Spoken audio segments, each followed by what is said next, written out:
Pat. Good morning. Good morning. Good to be here. I'm excited to have this conversation. This is Patrick Regan. He's our head of sales here at Upside. I'm Jake Rothstein, CEO of Upside, and we're going to talk today a little bit about the things we're seeing in the healthcare landscape as it relates to housing. Talk about a little bit of what you're seeing in terms of the current landscape of housing benefits in the health plan world. You're kind of front lines of this as we continue to innovate in the space.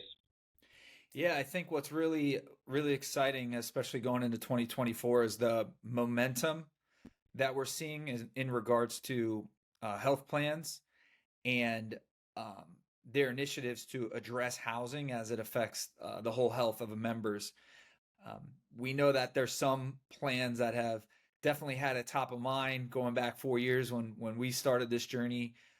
Others that have implemented some type of internal housing care group or worked with certain CBOs in certain capacity. Um, and over the last year, especially 2023, we heard a lot more people talking about doing something more specific to housing and how it's impacting their members as far as finding stable housing, navigating, remediating. But what's huge is things like what we're seeing in New York with Governor Hochul and allocating over $1 billion specifically for housing sustaining programs. And we're seeing more of that, which is enabling and helping some of the plans to actually do more specific programs. And so, again, we've been beating this drum for several years now and hearing folks talking about it, doing a little about it. But I think 2024 is going to be the year where like real programmatic solutions start coming live in these. I mean, we're doing it. We know who we're working with and who we're rolling out, but I think we're going to see more of it across the industry. Yeah, it's really becoming relevant. I think, thinking back a few years ago, it was everyone acknowledged housing, but you sort of had to convince them that housing was a real problem and something that was worth focusing on. Today, you don't have to convince them of the problem anymore. Now it's okay. We understand the problem. We understand your solution to the problem. Now, how do we take this thing, across the finish line? How do we find funding for these programs? How do we understand how to implement and execute? And so I think that the conversation has definitely shifted from we don't know this is a problem, but thanks for letting us know. Now we know, and let's try and figure out how to solve it. And we've had a lot of initial success working with plans, big and small, on solving these things and solving them meaningfully. One of the things I'd like to kind of discuss a little bit in terms of overcoming some of the challenges that we've had to overcome and maybe some other housing providers might also be having to overcome. What do you think in terms of what was the biggest barrier, what continues to be the biggest barrier for plans to kind of pull the trigger on this? Yeah, I think right now it's still new and it's not a one size fits all. So the challenge is having a good team at our potential partner plans that can really uncover the challenges specific to their members, their regions, whether it's with older adults or Medicaid eligible folks or duals or some combination thereof. Um, we don't have a lot of data. We don't have a lot of assessments and surveys that go beyond the traditional 2 or 3 questions that get covered for the most critical need people in SDoH annual assessments. So one of the challenges working with them, guiding them and leveraging their resources to really uncover the challenges with specific to their plan and their members, and then what solutions we offer and program that maybe we do just you do our standard program or we modify it slightly. And so right now that's the bulk of the work is a lot of education, co-education, conversations, and trying to just get a deep understanding of the specific housing challenges that their members and their regions are facing and how our solution or others could help impact those with better outcomes. Yeah, I think that one of the things that, from the beginning we've been dealing with is this point solution landscape of, services and supports that kind of surround the housing holistically, but don't cover housing holistically. And so we came at this approach really differently than a lot of other point solutions. And so I think a lot of plans are now starting to think about housing in terms of in-home retrofitting or in terms of affordable housing, building affordable housing or working with a local CBO. But what we've realized in working with the plans that we're working with is that those solutions are very narrowly focused. And so you can't really provide an end-to-end solution around housing if you're just working with all these different point solution providers. And I think that one of the ways we really stand out from the crowd is like, okay, well, we're not just a point solution. We are everything as it relates to housing for you. We can build this turnkey program. We can customize it for you as a plan and for your members and for the different population types that you serve. But in terms of thinking about housing holistically, I think that's really unique, and I think we haven't yet seen it in the market the way we're kind of offering it. Yeah, I mean, two examples we come across, almost weekly, if not more often than that, is home modifications and retrofits for people with disabilities or older adults that need some type of modifications. That has existed for a long time. It's necessary. We have to have it. That's definitely part of our ecosystem. Um, but we see it every week. We go in there with the intention or with the request that this person may need some modifications in their home. And after speaking with them and doing our assessment, we uncover that ultimately there's other reasons, and they come to the conclusion that maybe they don't even want to be in that current house. That home or that housing situation is no longer the right place for them to be, whether it's age limited or some other limitations such as finances or safety or the quality of the housing unit, whatever the case. And traditionally, that specific use case, that partner, the ball drops right there. They're there to do one thing: remediate, modify, make that home safer or better. And if that's no longer the right path, it drops. Whereas we now know that you have to look at it holistically, go in there with that mindset, keep an open mind, talk and assess with this person. If they realize, hey, I'm better off somewhere else, can you help me navigate somewhere else that fits these criteria based on their current state? We can do that seamlessly without that silo, without that drop off. And so, we can go on many different cases where the siloed effect of housing providers.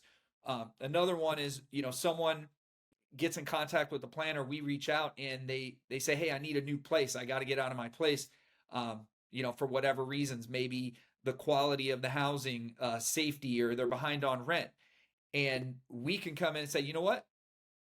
We have mitigation services. Maybe you can still stay there if we do X, or if we do Y, if the place gets cleaned properly, or we declutter, or we help you renegotiate with your landlord, or downsize into a one bedroom.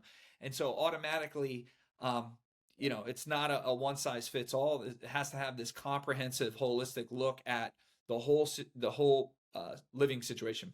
Yeah, and I think one of the things that really differentiates us and the way we approach the solution to these problems is having this core of a housing network. We've spent a lot of time and effort and energy on understanding what type of housing is appropriate, and then building these relationships at national scale with all of these operators that we can help guide people to. And I think that really sometimes that gets lost in the shuffle. It's a lot more than just navigating. It's about having the appropriate inventory at the right time and the understanding of the unit mix and the pricing and the availability, and then the relationship, so that we can actually drive people to more appropriate places that they can afford and live sustainably in.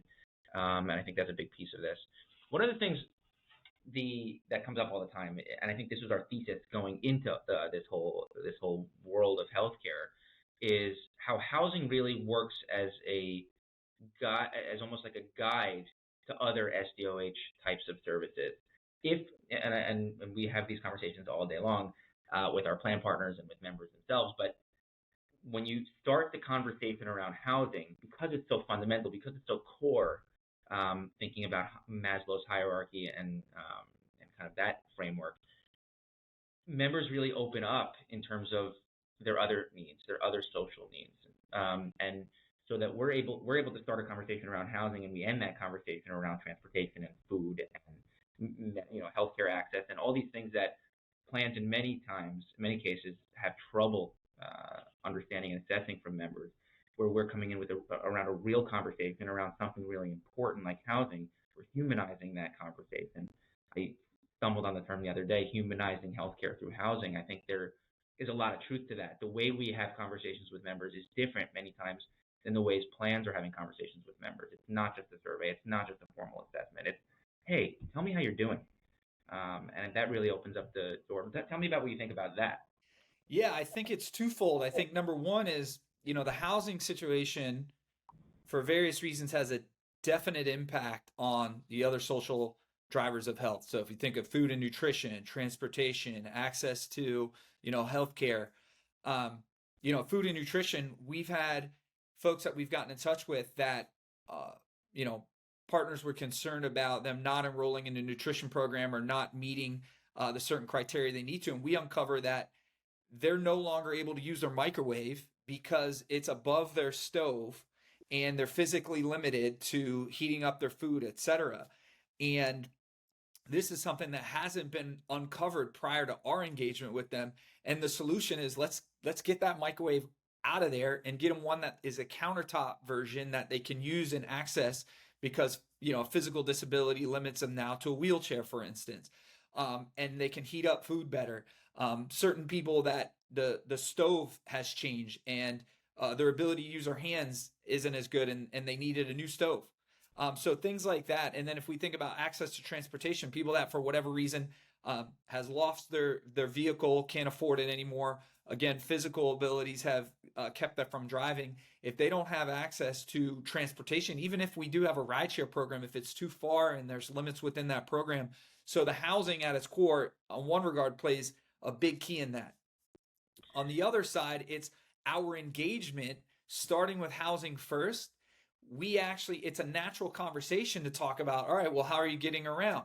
Well, do you know you have these other programs available to help you with transportation? Great, let's get you in touch with those folks and help you utilize those. Oh, by the way, it looks like you're getting delivery, you're not cooking much, or you can't make it to the grocery store. Do you know you have these other programs where you can get some nutritional boxes sent to your house? Great. Yeah, you've heard about it. Let's help you connect and close the loop on that. So there's twofold. Like, is the housing affecting the social drivers of health because of where it is and how it's currently structured? We can address that. Or housing as an engagement tool, because we're talking about the foundation of health and housing, these other things come up naturally, and we can help utilize other programs that maybe they were or weren't aware of and just haven't closed the loop. And so again, we have data with certain populations when it comes to the nutrition programs, when it comes to transportation, we absolutely affect those and help with member engagement, enrollment, and utilization. Even if it's not a plan program, there's programs around the county and cities that are offered that we know all about and help enroll people in. Yeah, it's a much more holistic, whole person health type of, we talk to these population health teams, we talk to health equity teams, and everyone's sort of thinking about, and it's easier to think about these things than to act on them, but everyone's thinking about how do we treat a whole person? How do we understand the big picture? And it's really hard to understand the big picture when you're having conversations with members around a survey or around an access to a very specific benefit. And so this, I think we thought about it at the beginning that it would be meaningful, and now we're actually seeing evidence of it being a meaningful way to engage with members. And I think that engagement is valuable in so many other ways. Forget about just the housing piece, which is really important and really critical and really could impact health outcomes meaningfully. But what about engagement around housing? How are members being engaged? How are members being pleased by the help that they're now being offered by their plan to help around things that are really important to them, like the roof over their head? Mm-hmm. And so I think that when you think about member engagement and member satisfaction and member journeys throughout this healthcare process, and through different transition points in life, I'm facing eviction, or I'm getting older and I need help, taking a shower, things like that, where a health plan can step in on those critical moments. People have a lot of nice things to say about their health plan as a result of that, and I think that when we talk about housing as a benefit or as a program, it goes a lot more than just just talking about the roof over someone's head. Yeah, one thing I forgot to mention too is, in our conversations, a lot of plans now, there's few that we talk to that are doing nothing as it relates to this. A lot of plans over the last 2-3 years have been addressing this in some manner, whether it's through vendors and home remods or working with local housing authorities for helping navigation. And so if you think, oh, we do that, we do this, oh, we do a little bit of that. But what we then uncover after really working with them is, how many people are you helping? How big is your plan? How many members do you have? And how many are you helping when it comes to housing issues? If there's a big discrepancy there, something's not right, because we know if you look back at like your nutrition and your transportation utilization, that started off really small, and then you realize, wow, there's a lot of people that have this problem, and now we're helping them, and now they're better off.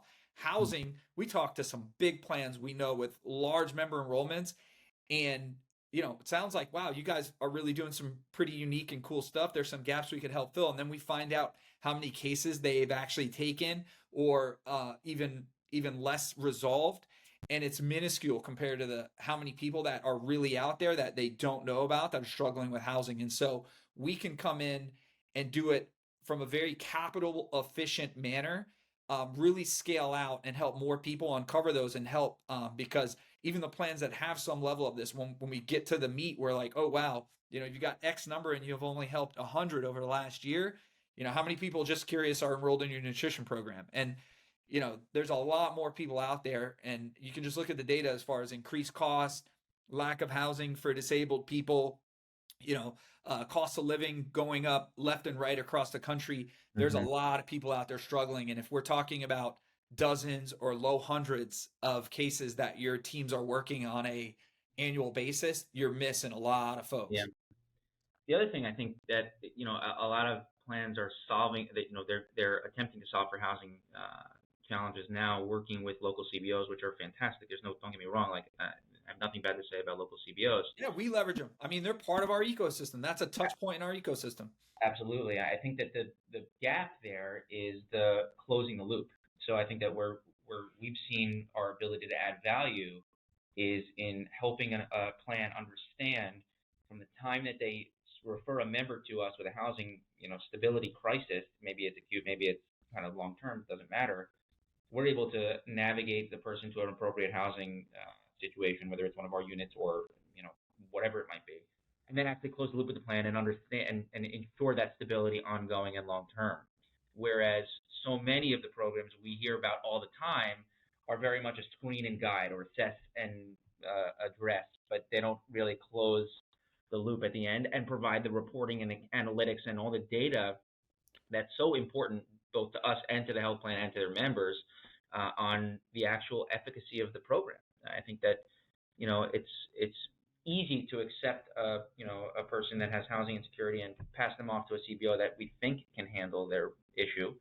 But what happens in 6 months? If someone that has, we've seen this firsthand, someone that has a high probability of becoming housing unstable in the first place probably has a pretty high probability of having some sort of housing stability later on without regular intervention, without regular communication, without regular check-ins. And so that's something that's hard for a CBO to do on their own.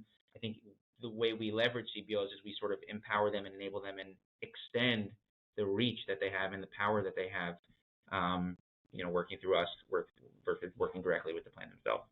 What do you think 2024 is going to look like from maybe an MA standpoint versus a Medicaid standpoint as it relates to housing?